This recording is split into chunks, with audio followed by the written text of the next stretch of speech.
देखो चित्र विचित्र धन, देखो धन अलग होता है, कुछ चीज भिन्नता होती है ना उसमें, किसी भी वस्तु में थोड़ी भी तो और हमें और आकर्षक लगती है। देखो देखो सोने में कितना विचित्रपना है अलग सब धातुओं से। तो ठीक उसी प्रकार किसी स्त्री में विचित्र अद्भुत आश्चर्य मान गुण है कि उसमें धन में भी उसके पास है, विद्या रूपी धन में भी प्रशंसा है। देखो ये होने चाहिए कि सिर्फ धन धन मिले, धन के नहीं तो थोड़ा प्रशंसा भी उससे व्यक्ति से प्राप्त हो रही है, लोगों को प्रेरित कर रही है मार्ग पर, उसकी बुद्धि तीव्र है, योजना बना सकती है, अर्थात बुद्धि विद्या रूपी धन है।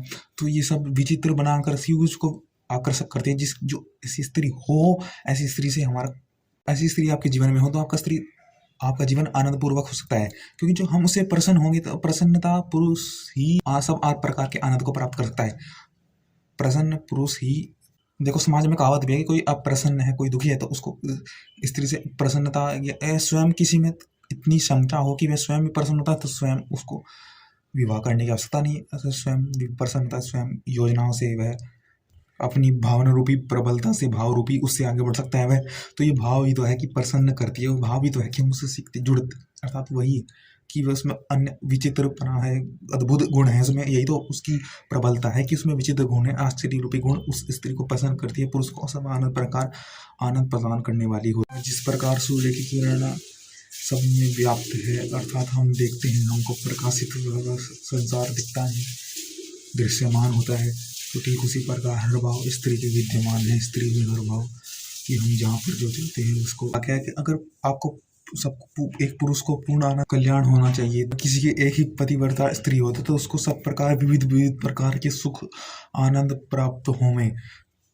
एक तरह से उसको सुशोभित कहा गया, जैसे कि सूर्य की पहली किरण सुशोभित होती है उषा, तो ठीक उसी प्रकार पतिव्रता स्त्री सुशोभित होती है, अलंकारों से सुशोभित होती है, व्यवहारों से सुशोभित होती है, धन इत्यादि से सब सुशोभित होती है। उसके द्वारा आप में भी वह गुण प्राप्ति के साधन आ सकते हैं।